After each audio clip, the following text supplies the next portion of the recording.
آخری کھانا۔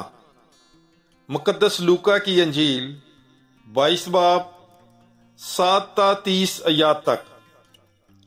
اور عید فطیر آئی جس میں فصح ذبح کرنا واجب تھا۔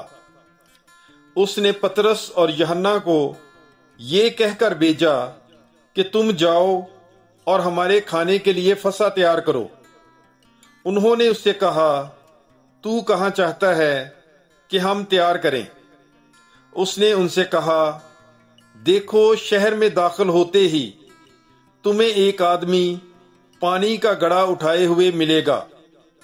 جس گھر میں وہ جائے اس کے پیچھے چلے جانا، اور گھر کے مالک سے کہنا کہ استاد تجھ سے کہتا ہے کہ وہ نعمت خانہ کہاں ہے جس میں میں اپنے شاگردوں کے ساتھ فصح کھاؤں۔ وہ تمہیں ایک بڑا بالا خانہ آراستہ کیا ہوا دکھائے گا، وہیں تیار کرو۔ انہوں نے جا کر جیسا اس نے ان سے کہا تھا ویسا ہی پایا اور فصح تیار کیا۔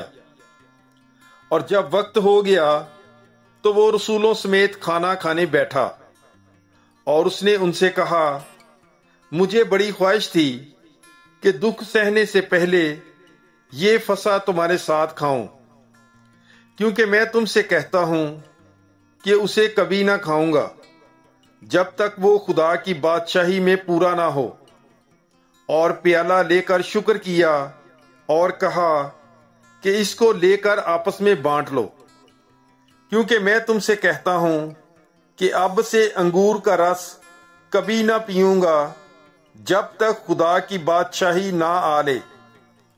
پھر روٹی لی اور شکر کر کے توڑی اور یہ کہہ کر انہیں دی کہ یہ میرا بدن ہے جو تمہارے واسطے دیا جاتا ہے، میری یادگاری کے واسطے یہی کیا کرو۔ اور اسی طرح کھانے کے بعد یہ کہہ کر پیالہ بھی دیا کہ یہ پیالہ میرے اس خون میں نیا عہد ہے جو تمہارے واسطے بہایا جاتا ہے۔ مگر دیکھو اس کا ہاتھ جو مجھے گرفتار کرواتا ہے میرے ساتھ دسترخوان پر ہے، کیونکہ ابن انسان تو جیسا اس کے واسطے مقرر ہے جاتا ہی ہے، مگر اس شخص پر افسوس جس کے وسیلہ سے وہ گرفتار کیا جاتا ہے۔ اس پر وہ آپس میں پوچھنے لگے کہ ہم میں سے کون ہے جو یہ کرنے کو ہے؟ اور ان میں یہ تکرار بھی ہوئی کہ ہم میں سے کون بڑا سمجھا جائے۔ پر اس نے ان سے کہا کہ غیر قوموں پر ان کے بادشاہ حکومت چلاتے ہیں، اور جو ان پر اختیار رکھتے ہیں وہ محسنین کہلاتے ہیں۔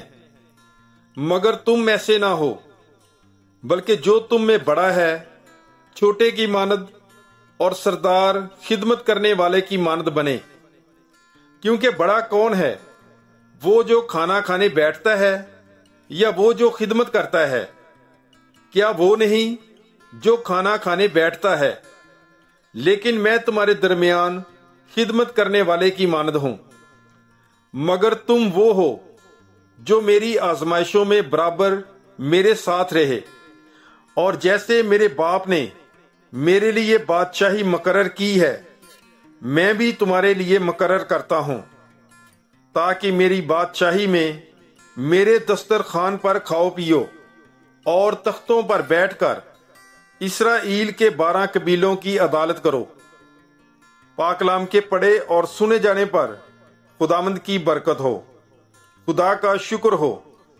God bless you. Bible is life.